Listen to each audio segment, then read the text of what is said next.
Hello, dear listener, and welcome to this quiet space, as the day gently fades away. Tonight, we invite you to drift with us into the profound, yet often elusive, realm of consciousness. A topic that has captivated the greatest minds across millennia, yet remains, in many ways, an exquisite mystery. As you settle in, perhaps closing your eyes, or simply allowing your gaze to soften, let's begin to explore what this concept truly means, or rather, what it has been understood to mean, in its myriad forms. At its most fundamental level, consciousness is often described as simply being aware.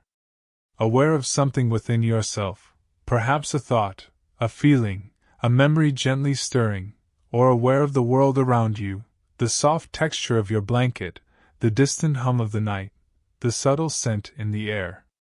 It is this dual awareness, both inward and outward, that forms the very fabric of our lived experience. For countless generations, philosophers, scientists, and theologians have leaned into this concept, dissecting it, debating it, trying to pin down its essence. And what they've found, what we continue to find, is a profound lack of consensus. Imagine that, something so central to our existence, yet we still can't quite agree on what exactly it is we should be studying, or even if it fits neatly into the categories of scientific inquiry. It's like trying to grasp mist. It's there, it affects everything, yet it lacks definitive form. In some profound discussions, you'll find consciousness spoken of as if it were synonymous with the mind itself, the entire universe of our mental processes. Yet, in other explanations, it's seen as just an aspect of the mind, a particular state or function within that larger mental landscape. This divergence in understanding right from the outset highlights the depth of the enigma we're exploring tonight. If we allow our thoughts to drift back through time, we find that the understanding of consciousness has subtly, yet significantly, shifted. In earlier eras, when thinkers peered into this concept, consciousness often referred specifically to one's inner life. Picture it, if you will, a deeply personal, private world of introspection, where thoughts unfurled in silence, where imagination painted vivid scenes, where volitions, the acts of willing and choosing, took shape. It was a sanctuary of the self, accessible only to the individual. But as our understanding evolved, as knowledge expanded and new perspectives emerged, the boundaries of consciousness began to widen. Today, the term often encompasses a much broader spectrum of our mental existence. It can include any kind of cognition, the process of thinking, knowing, remembering. It embraces all experience, every moment we live through, every sensation. It encompasses our feelings, from the gentlest contentment to the deepest joy, and our perceptions, how we interpret and make sense of the vast sensory input we receive from the world. So, from the quiet world of inner contemplation, we've arrived at a concept that includes awareness itself, certainly. But it also includes awareness of awareness, that metacognitive ability to reflect on our own thoughts and feelings. It touches upon metacognition in a broader sense, understanding our own thought processes, how we learn, how we remember. And perhaps most profoundly, it delves into self-awareness, that deep, knowing sense of I that makes each of us unique. This state of being aware can be continuously changing, a flowing river of perceptions and thoughts, or it can be a more stable, enduring presence beneath the surface of daily shifts. Even in the practical, concrete world of medicine, the concept of consciousness plays a vital role. Here, it takes on a more pragmatic definition, helping medical professionals discern crucial states, for instance, distinguishing a state of deep unconsciousness, such as a coma, from other altered states of awareness. This shows us that while the philosophical debates rage on, the core idea of being aware or not aware has tangible, life-altering implications. The sheer, disparate range of research, the multitude of notions, and the boundless speculations that surround consciousness might lead one to wonder, to quietly ponder if perhaps we are even asking the right questions. Are we approaching this mystery from the most illuminating angles? Or are there entirely new ways of conceptualizing this phenomenon that we have yet to discover?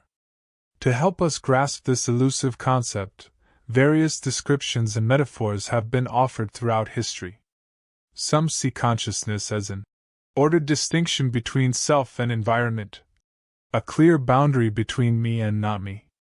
Others define it with refreshing simplicity as mere wakefulness, the state of being awake and alert. For many, it's profoundly linked to one's sense of selfhood, or even, in a more spiritual context, the soul, explored by the ancient practice of looking within. The philosopher William James famously depicted consciousness as a metaphorical stream of contents, a continuous, ever-flowing current of thoughts, feelings, and sensations that never truly stops. And then, there are those who view it more concretely as a mental state, a mental event, or a mental process, originating within the intricate workings of the brain itself. Each description, each metaphor, offers a different window into this complex inner world. Now, let us gently shift our focus, and journey back in time, tracing the very words we use to speak of this profound state. The words conscious and consciousness, as we know them in the English language, began to emerge and take shape in the 17th century. It's fascinating to think that a concept so fundamental to human experience only received its precise linguistic markers relatively recently. The first recorded instance of conscious being used as a simple adjective appeared in 1643, quite poetically, applied figuratively to inanimate objects. Imagine the conscious groves, as the text tells us, a beautiful, anthropomorphic way of imbuing nature with a sense of knowing. This suggests an early, perhaps more mystical, connection between awareness and the world around us, long before it was strictly defined as an internal human faculty. The root of these words lies deep in Latin, specifically from conscious.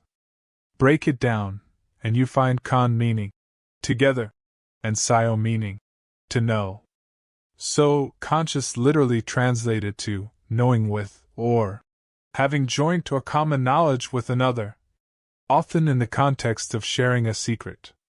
Think of it, a shared awareness, a mutual understanding.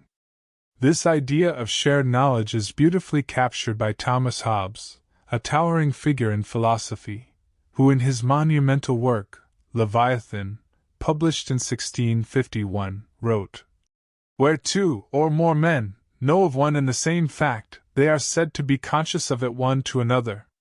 Here, consciousness is still very much an external, shared phenomenon, a mutual witnessing. But the Latin language also held within it the seeds of a more internal, individual understanding. There were many occurrences of the phrase conscious sibi. Literally, this translates to knowing with oneself. Or, in other words, sharing knowledge with oneself about something. This phrase carried a powerful figurative sense. Knowing that one knows. This is remarkably close to our modern English understanding of conscious, isn't it? This internal reflection, this awareness of one's own awareness.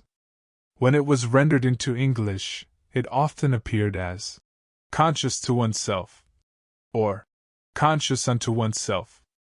Imagine, for instance, Archbishop Usher, in 1613, writing of being so conscious unto myself of my great weakness. He wasn't speaking of sharing a secret with another, but of an intimate, internal self-knowledge.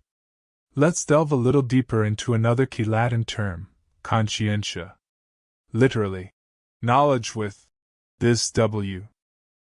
Word first emerged in ancient Roman juridical texts, by esteemed writers like Cicero. Here, conscientia meant a kind of shared knowledge that carried significant moral weight. Specifically, it referred to what a witness knew of someone else's deeds.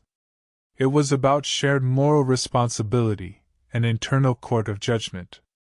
Now, a significant shift began to occur, often attributed to René Descartes, that visionary philosopher of the 17th century.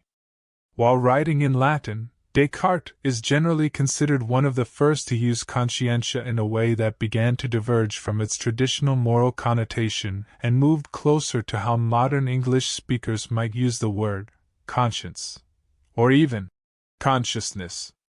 Yet, the beautiful paradox is that his exact meaning is nowhere explicitly defined. In his work, In Search After Truth, he used the word with a telling gloss, conscientia, vel interno testimonio, which can be translated as conscience or internal testimony. This suggests an inward witness, a knowledge of the value of one's own thoughts. It implies a kind of self-scrutiny, a mental inventory. The journey from conscience to consciousness, as we understand it today, was not a sudden leap, but a gradual unfolding. The scholar Timothy M. Harrison has illuminated how this subtle yet profound shift, particularly during the 17th century, was nurtured and expressed through the evocative poetry of John Milton. Poets, with their ability to mold and expand the meanings of words, often serve as silent architects of language, guiding our collective understanding into new territories. And then, we arrive at a pivotal moment, a turning point in the modern concept of consciousness, often attributed to the great philosopher John Locke. In his seminal essay concerning human understanding, published in 1690, Locke offered a definition that profoundly influenced subsequent thought. He defined consciousness as the perception of what passes in a man's own mind.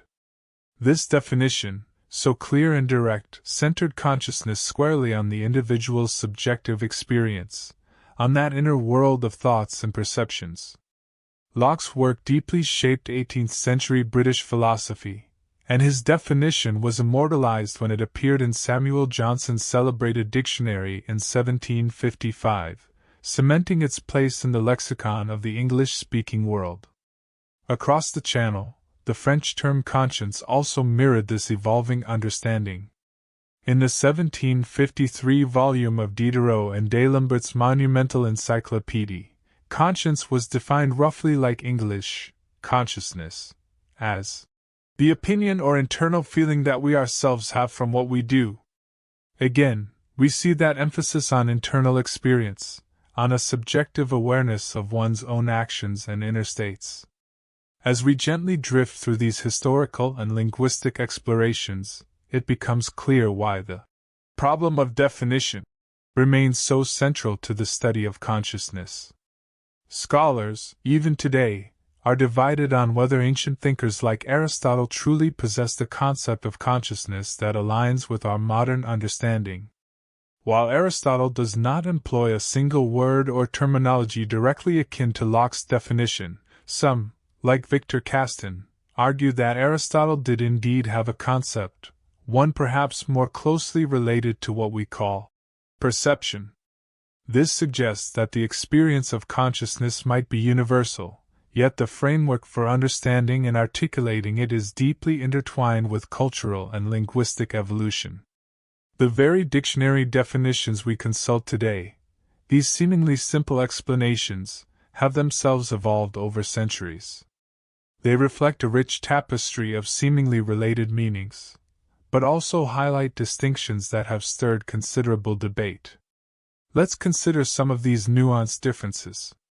There's the distinction between inward awareness, the quiet observation of our own thoughts and feelings, and the perception of the physical world, our engagement with the external environment through our senses.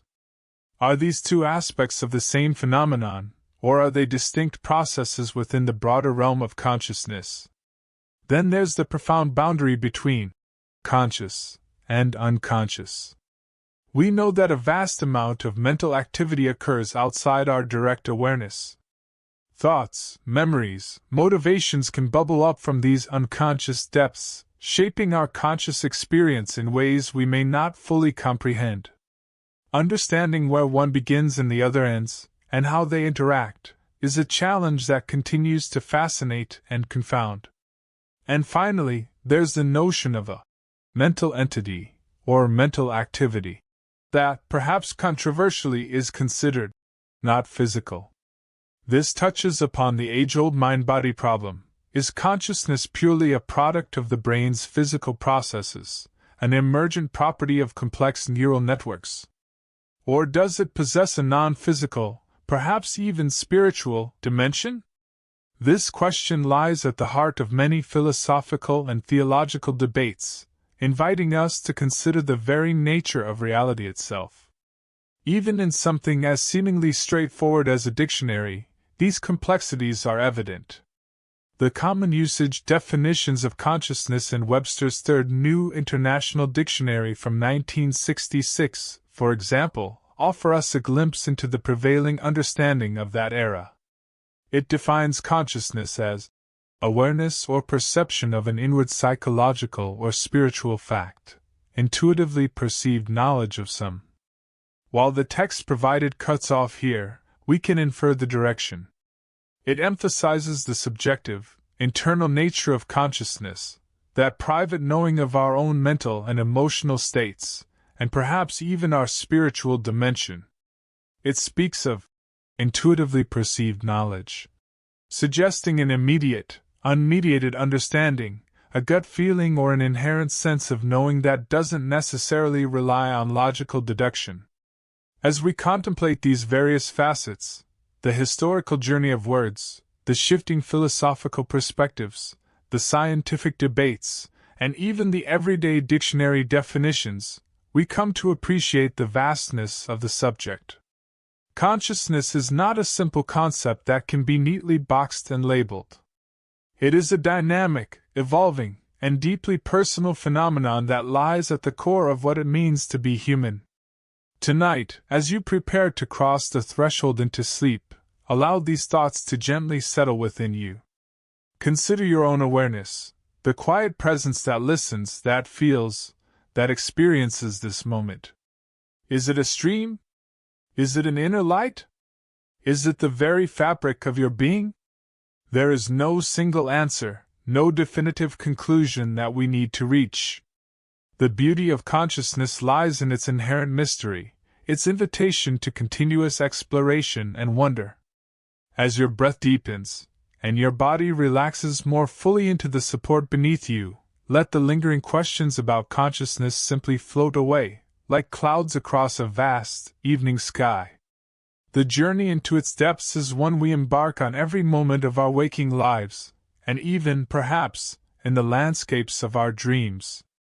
May your sleep be peaceful, filled with gentle awareness, and may you awaken refreshed, ready for another day of conscious experience.